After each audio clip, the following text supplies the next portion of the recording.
Бурхан анх амьтдыг сармис болон шар бурцгийн хатаас өрийг хамтд нь идэх юм бол хүн болж хувир хувь тавилантайгаар бүтээж л дээ. Тэгээд нэг удаа баавгай судалдаг судалгааны төвийн ихэр хоёр бамбарууш Бурханы бүтээсэн сармис болон шар бурцгийн хатаас өрийг хамтд нь олж идээд хүн болж хувирингуудаа судалгааныхаа төвөөс зүгтаатал энэхүү судалгааныхын төвийн судлаач Богчон гэх нэртэй эрдэмтэн бамбаруушнуудаа зүүж өгсөн чипээ дагаж ирээд нэг бамбарууш нь хүн болж хувирсан байхыг олж хараад өөрийнхөө хүү болгон өргөө авч түүнийг Вүннам хэмээн нэрлэдэг. Эрдэмтэн бамбарууш хүүгээ олж авснаас хойш 25 жил өнгөрч Вүннам тосгоныхоо хамгийн сайн найз Малбог гэх стрим хийдэг найзтайгаа хамт гол дээр ирээд стрим хийхтэн тус боож голын ус руу шумбаж ороод баавгааныхаа скиллээр загас барьж харин стример найз нь манай найзыг Вүннам гэдэг аавыгаа дагуулад ирсэн юм уу гинүү? Үгүй ээ, манай аав биш, манай найз. Хөгшин настай хүн даарах үедээ гинүү? Үгүй ээ, манай найз 25 настай. Гэд Вүннамын хөгшин царайнаас нь болж үзэгчдэдтэй баахан адлуулж стримээ дуусгаад муудаа дэрлэхүү гихчээр хөгшин царайтай найзыгаа дэрлэгчээд гэр гэртээ харьцгаадаг. Вүннам өөрийг нь өргөж авсан аав ээжтэйгээ одоо хүртэл цугтаа амьдардаг айлын эрх жаахан хүүхэд. Яг одоогоор ажил хийдэггүй ч өмнө нь цагдаа байсан. Харин ганц нэг сул тал нь яг л баавгай шиг их хідэж баавгай шиг их унтдаг. Тэрч бүхэл өвөл хичээндээ орчихдог гэж байгаа.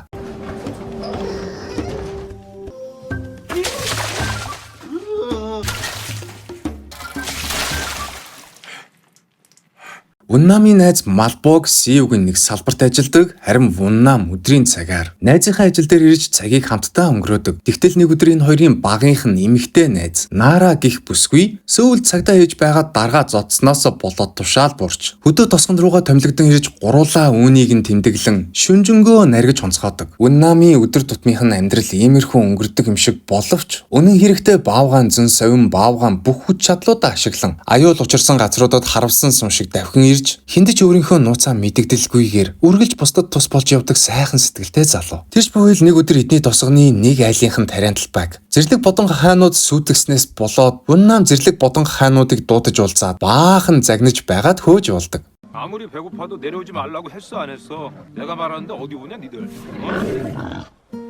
대사. Үүний дараа киноны сцен солигдож Вүннамын ихэр бамбаруушийг хүн болж хувирсны дараа ойгоор ан хийж явсан Ли Жүншиг гэх нэртэй муус натай өөрийн гэсэн мафийн бүлгэмтэй хар тамхи болон зэр зэвсгийн 8 хийдэг. Маш муу хүн олж аваад араатан шиг өсгөж бүх муухай ажлуудаа хийлэгдэг болсон байх ба түүнийг Ли Жүнха хэмээн өөрийнхөө овгоор нэрлээд хүүгээ болгон авсан байдаг. Гэхдээ Вүннамын аав шиг сайн аав биш, харин зодоонч нохооны эзэн шиг байнга л зодтолдуулж байдаг. Тэгээд энэ удаадаа Хятад болон монголчуудын хамтарсан мафтай хар тамхины 8 хийх гэж байгаа чи учрыг нь олоорой гэж хэлээд явуултал шөнө нь эдний мафийн бүлгэмтэй 8 хийхээр ирсэн. Хятад болон монголчуудын хамтарсан мафийн бүлгэм хар тамхиг нь булаах гэж төрүүлж дайрснаас болж бөөн зодоон үүсч Жүнха хятадууд болон манай монголчуудыг хормын төдөд будаа болгочоод мөнгө болон хар тамхиа аваад буцаж явах үедээ хяналтын камерт өртөж Сөүлийн хар тамхитай тэмцэх албаныхаа уг хэрэг дээр нь ажиллахаар болж Жүнхагийн царайг улс даяараа ирэн сурвалжилж буй хүмүүсийн жагсаалтандаа оруулаад Солонгос улсын цагдаа хүн тус бүрлүү яаралтай баривчлана уу гэд зургийг нь илгээдэг. Энэ өдөр Малбог Вүннам найзыгаа гуйсаар байгаад ногооны үлэмжинд нууцаар ажиллаулдаг Мөрита тоглоомын газар руу дагуулж орж ирээд баавгааны хүч чадлаа юм уу баавгааны зэн совингаа ашиглаад аль нэг тоглоомных нь учрыг олчооч гэсээр байгаад аяган дотор шоу нуудаг тоглоомны учрыг нь олуулад өмнө нь тоглоод сууж байсан хүнийхээ араас нь хилж өгч тусалж баахан хожуулаад яг өөрсдөө тоглохгүйс судал гаднаас цагдаа нар орж ирээд нууц Мөрита тоглоомын газар нууцаар Мөрита тоглоом тоглосон хэрэгээр Вүннамыг баривчлан авч нэг цагдаа Сөүлийн хар тамхитай тэмцэх тасгаас илгээсэн Жүнхагийн зургийг хараад Сөүл рүү алуурчин хар тамхины 8-чин Жүнхаг би барьчихлаа гэж мэдэгдээд Сөүлийн хар тамхитай тэмцэх тасгийн цагдаа нарыг тосгон руугаа дууддаг. Тэгтэл Сөүлөөс 3 мөрдөгч ирээд Вүннамыг Жүнхатай усны тусал шиг адилхан байгаач яавч Жүнха биш болохыг нь бас өмнө нь цагдаа байсан болохыг нь тус олж мэдээд энэ удаагийн хар тамхины 8-ны цаана Жүнха бус Ли Сүншиг байгаа. Вүннамыг Жүнхагийн дүрд хувиргаад Ли Сүншигийг барьж авъя хэмээн хуралдаад Вүннамыг цагдаа нарт туслах юм бол эргээгээд цагдаагийн ажилд нь оруулж өгье хэмээн амлаад шууд ажиллагаагаа эхлүүлдэг. Вүннамын хийх ёстой ажил нь Жүнхагийн хэргийн материал болон хувийн эргүүдтэй нэг нэгэнгүү танилцаад харьцаад яг л жунхаа болж хувирах ёстой ба угийн ирэх бас хичээлдээ муу сурдаг байсан залхуу Уннаам байна. Нэг л базаахгүй байсан тул мөрдөгчд ютубер найз Малбог болон эмэгтэй цагдаа найз Нара хоёрыг нь дуудаад ажиллагаанд туслуулж хэд хоног шаргуу хөдөлмөрлцгөөсний эцэст Уннаам байна. Инээхэл болж бол жинхэнэ утгаараа жунхаа болж хувирдаг.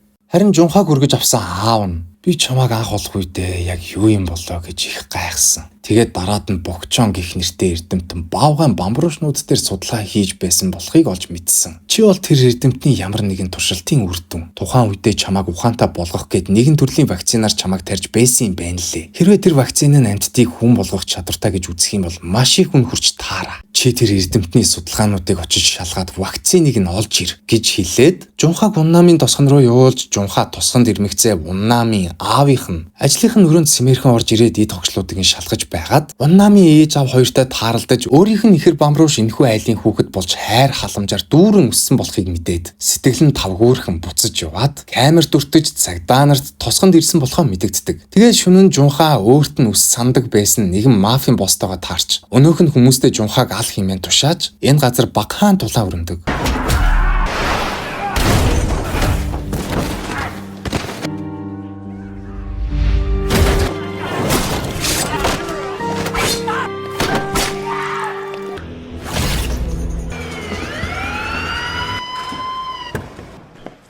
야, 이승아.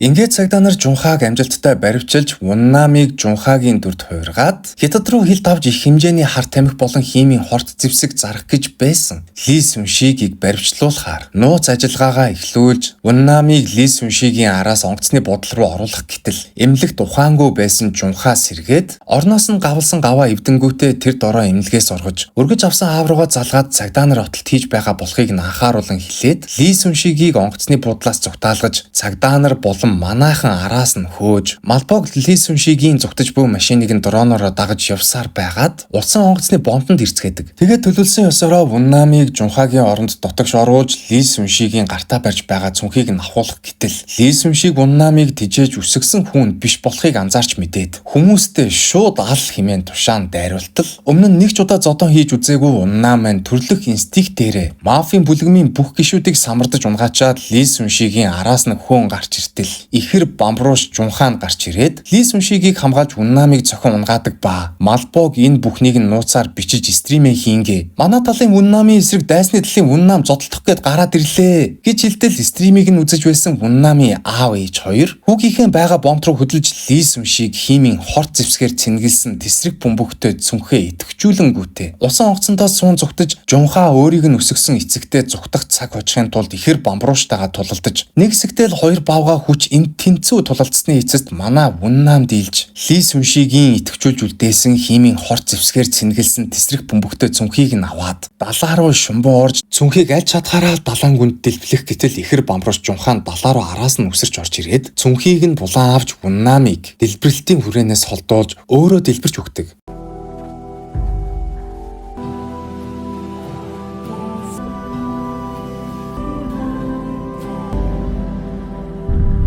Энэ үйлдэлээс хойш нэг их удалгүй Ли Сүншиг Хятадын бомбтоор нэвтрэх гэж байгаад Хятадын цагдаа нарт баригдсан тухайн мэдээлэл бүх телевизүүдээр гарч Уннаам эргээд цагдаагийн ажилдаа орж түүнийг ажилдаа буцаж орсныг гэр бүлийнх нь болон тосгоных нь хамтдаа тэмдэглэж халуун дотноор угтан авах ба Уннаам хувцас солиод ирэй гэж хэлээд өрөө рүүгээ орохынхаа өмнө хайлт өөрийнхөө жинхэнэ дүрдээ хувирах ба тэрээр Уннаам биш жунхаа байсан байх ба өмнө нь далаа руу Уннаамын араас орж тэсрэх бөмбөгтэй цүнхийг булаах оролдлого хийх үедээ амжилт гуйтаж Баавгайн хүч тэнхээтэй Уннаам тухайн үедээ дэлбэрэлтээс амьд исэн мэнд мултарч өөрийнхөө оронд ихэр ахаа гэр бүл болон цагдаагийн албандаа оруулж ихэр ах トゥ хоёр Уннаамын дүрээр ээлжлэн амьдарч хаахаар болж киноны ихэнх үед Уннаам загнуулж байсан Буданга хаануудын нэг нь санаандгүй бурхны үлдээсэн сармис болон шар буурцагны хатаасан үрийг олж идээд тэр дороол хүн болж хувирангуудаа Уннаамд өмнө нь загнуулж дээрлэхүүлдэг байсныхаа хариуг авнаа хэмээн амандаа үгэлснээр энэхүү кино төгсөж байгаа.